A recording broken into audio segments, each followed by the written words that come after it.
Con la información disponible ahora es difícil establecer el alcance concreto que esta crisis va a tener sobre la economía mundial e incluso sobre la economía española, ¿no? Es una crisis compleja, es una crisis sin precedentes, es una crisis para la que no sirven los manuales de política económica disponibles, ¿no? Es una crisis que, a diferencia de la del 2008, no tiene un epicentro concreto, no tiene un epicentro en el sistema financiero como aquella, ¿no? Sino que aquí ha sido un problema sanitario, un problema de propagación de una epidemia que ha tenido una primera gran consecuencia, que es bloquear la producción mundial de determinados bienes, de determinadas manufacturas, ¿no? Ha puesto de manifiesto la estrecha interrelación que existe en las cadenas de producción transfronterizas, el papel tan determinante que juega China en esa producción global, que es donde se localizó inicialmente el epicentro. Pero a partir de ahí, yo diría que a los pocos días de ver cómo la cuarentena de las personas se extendía a la cuarentena de las empresas, empezamos a observar que ya no solamente era un problema de oferta, no era solo un problema de dislocación de la capacidad de producción de bienes, sino que también empezaba a afectar a la demanda de bienes y a la demanda de servicios. Empezamos a ver un primer reflejo en esa caída pronunciada en el transporte marítimo, en la paralización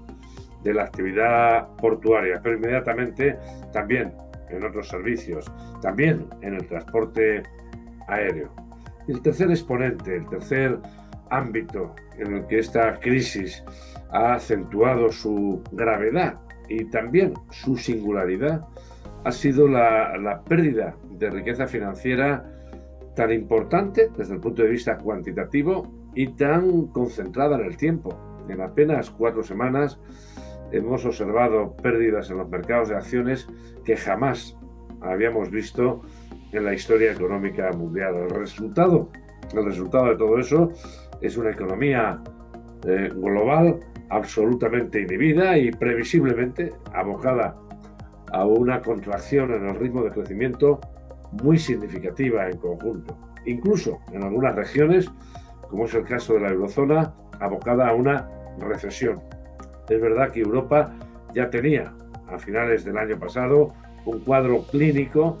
en el que, sin la presencia del coronavirus, algunas economías, como era Alemania, como era Italia,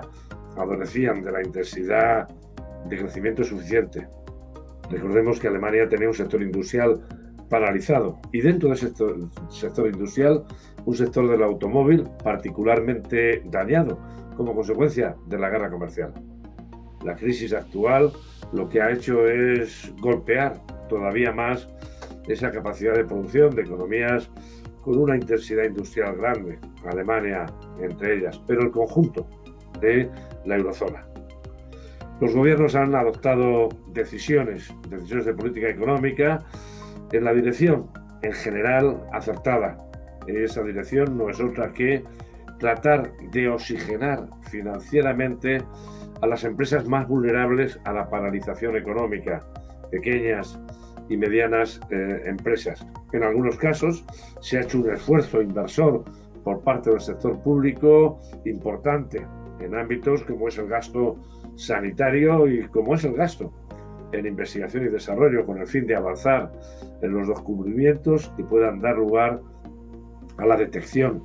de una vacuna con el virus. Y lo que también hemos visto son los bancos centrales, casi sin exclusión, tratar de responder a ese enfriamiento manifiesto de la economía y también a esas pérdidas de riqueza financiera notables. Lo que ocurre es que el margen de maniobra de los bancos centrales es muy desigual. La Reserva Federal sí tiene margen de maniobra porque fue la primera que actuó en la anterior crisis y la primera que retiró los estímulos en esa crisis porque la economía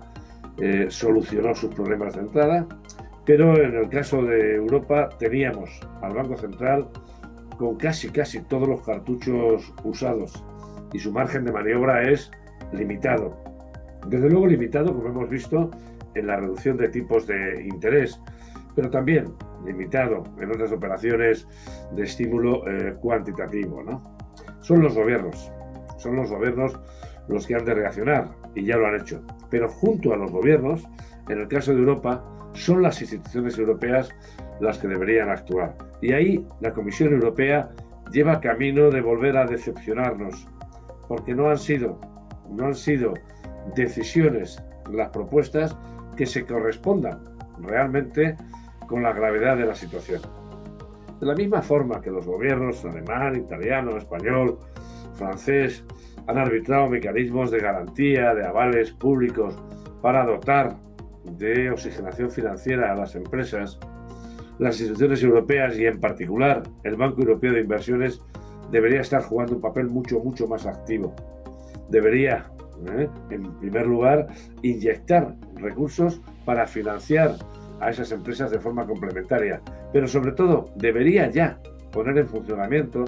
proyectos de inversión con la colaboración privada en esas dos direcciones que Europa, que la propia Comisión, la nueva presidenta de la Comisión Europea, había anticipado apenas mes y medio. Avanzar en la transición energética, cumplir con inversiones nuevas en tecnologías renovables, los compromisos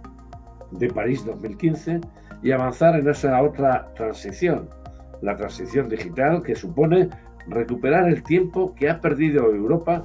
en esa carrera con las otras grandes potencias por disponer de unas tecnologías digitales que permitan avanzar a las empresas en términos de productividad, que permitan avanzar en última instancia a los ciudadanos. Mucho me temo que con la información hoy disponible, aparte de avanzar ese diagnóstico de crisis compleja, de una crisis que va a seguir condicionada a la eliminación o a la reducción del contagio del virus, me temo, como decía, que también nos vamos a encontrar con una especie de resistencia en las instituciones europeas a apoyar una recuperación que hoy es más necesaria que nunca, porque lo que Europa se juega ya no es solo eludir la recesión, que muy probablemente con la información hoy disponible no podamos eludirla. Lo que se sigue jugando la Unión Europea, también la eurozona, es el grado de identificación, de vinculación de los ciudadanos con los proyectos comunitarios, ¿no? ¿De qué sirve pertenecer a una comunidad de vecinos de países avanzados si en momentos críticos la discusión sobre una falsa austeridad presupuestaria sigue condicionando despliegues que pueden neutralizar males peores, como puede llevarlos a cabo una economía como Estados Unidos, que nuevamente hará gala del pragmatismo que Europa necesita?